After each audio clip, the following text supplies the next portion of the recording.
Los 7 pueblos más embrujados de Chile.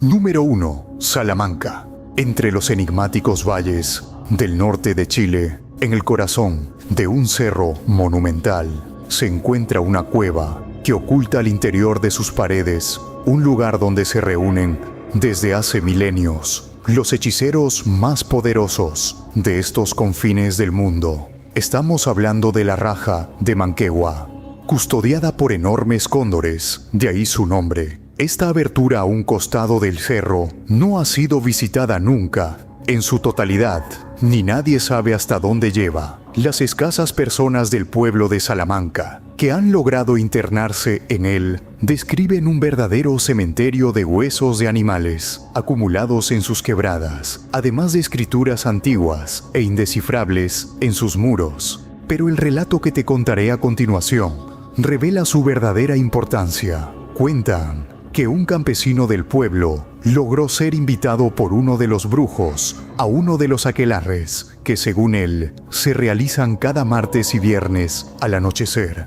Estos vuelan en forma de chonchones, aves con cabeza humana, hacia la cueva, donde se realizan enormes banquetes y ceremonias rituales durante toda la noche.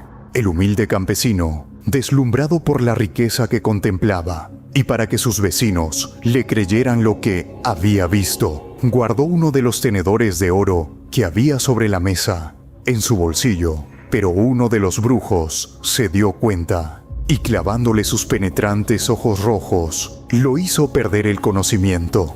Al día siguiente, despertó sentado en una banca de la plaza del pueblo y, al recordar lo que había vivido, registró su bolsillo en busca del tenedor de oro y sacó de este un largo hueso con características humanas. Número 2. Peñaflor. Se cuenta que la abundancia llegó a este pueblo luego de un pacto entre un hacendado y el mismo diablo. Hace más de 150 años, Peñaflor era un lugar de tierras infértiles, donde difícilmente se podía cultivar y hacer prosperar el valle. Viéndose en la desesperanza de hacer su hacienda producir ganancias, don José Larraín Gandarillas consiguió la construcción de un canal artificial de regadío que en aquella época era imposible de realizar por sus altos costos. ¿De dónde salió el dinero?, se preguntaban los lugareños. Esto hizo crecer el rumor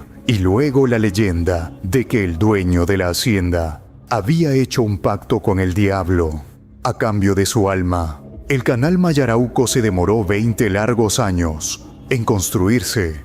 Una vez finalizado, convirtió a Peñaflor en un próspero pueblo de abundantes cosechas. Pero el astuto hacendado encontró la forma de expulsar al diablo de sus tierras. Con el apoyo de la iglesia, instaló una imagen de la Virgen en la cima de un cerro cercano, condenando al diablo a vagar eternamente por el camino que hoy lleva su nombre. Este mismo camino nos lleva al siguiente pueblo. El diablo venía de Peñaflor a Talagante en carreta muy elegante. Es un dicho típico de esta zona. La leyenda cuenta que la hija de un hacendado comenzó a ser visitada por un caballero de lujosa estampa. Los lugareños, con el tiempo, al ver pasar continuamente al apuesto joven en su deslumbrante carruaje, hicieron correr el rumor que era el mismísimo diablo quien la cortejaba. Ante esto decidieron reprenderlo y organizaron grandes procesiones religiosas por el camino entre ambos pueblos, instalando una cruz de hierro sobre el cerro aledaño.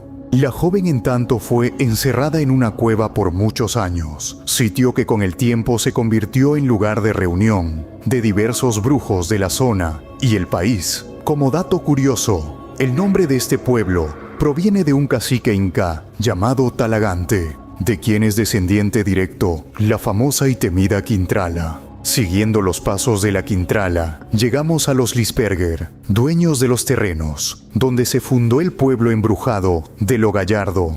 Las matriarcas de esta familia fueron ajusticiadas formalmente por realizar brujería, criar culebras y poseer vastos conocimientos en maleficios, sortilegios y plantas venenosas. Aunque Catalina de los Ríos nunca vivió ahí, su fama de sanguinaria hechicera, que compartía con su madre y su tía, llegó a oídos de los habitantes, quienes aseguraban que utilizaban esos terrenos alejados para practicar la magia negra, prohibida en la gran capital. Posteriormente, el capitán Juan de Gallardo y Lisperguer heredó las tierras, de donde deriva el nombre del pueblo, arrastrando sin querer la fama sanguinaria de su ascendencia. Por ello, en el pueblo quedó plasmada esa maldad en los oscuros bosques y cuevas de los cerros, de los cuales se decía que conectaban con numerosos túneles subterráneos, que unían todas las propiedades de la Quintrala hasta Talagante, lugares prohibidos donde lo divino no tenía cabida. Un poco más al sur de Santiago se encuentra Alué, una villa que desde su origen ha estado vinculada a lo sobrenatural, ya que su nombre significa lugar de espíritus en mapudungún. Además, su fundación se produjo después del descubrimiento de oro en las laderas de los cerros que la rodean. La mina trajo riqueza, la riqueza codicia y ambición. Estos males atrajeron al ser que siempre se beneficia de la maldad. El diablo nació en Alué, cantaba la famosa folclorista Margot Loyola, entre Pichí y Talamí, nombre de dos sectores rurales de la comuna, lugares donde los campesinos contaban historias del diablo que enamoraba jóvenes mujeres, así como también el famoso y documentado Juicio al Diablo de Alué, hecho donde se mezcla lo real con lo fantástico, disfrazando la maldad humana con hechos místicos y sobrenaturales. Llama la atención la cantidad de autores que han escrito sobre este pequeño pueblo, que aún hoy mantiene en sus calles ese halo de misterio, y también la riqueza de sus minas, que parecen inagotables, por lo que muchos aseguran que el pacto con el diablo continúa vigente a cambio de las almas de sus habitantes, que cada cierto tiempo pierden la vida de maneras crueles y misteriosas. Seguimos al sexto pueblo de nuestra lista, Machalí, que en lengua originaria significa Aymachis. Desde los tiempos de la colonia, se conoce a este pueblo cercano a Rancagua como un lugar de encuentro entre grandes curanderas indígenas que vivían en las cavernas de tierras blancas, hasta donde llegaban enfermos de todas partes. Pero así como había gente que sanaba, también había brujos de magia negra que mantenían atemorizados a los habitantes del naciente pueblo. Quizás la leyenda más famosa es la del Cristo de la Hacienda, una cruz que fue instalada en el recodo de un camino rural para impedir el paso del diablo, quien venía a reclamar el alma del dueño del fundo, de apellido Sanfuentes, que había hecho un pacto con él. Al no poder ingresar a la hacienda, el diablo comenzó a hostigar a los habitantes de Machalí, los cuales continuaron instalando cruces, esta vez en el Cerro San Juan, el corazón verde del pueblo, donde se mantienen las tradicionales festividades de la noche de San Juan.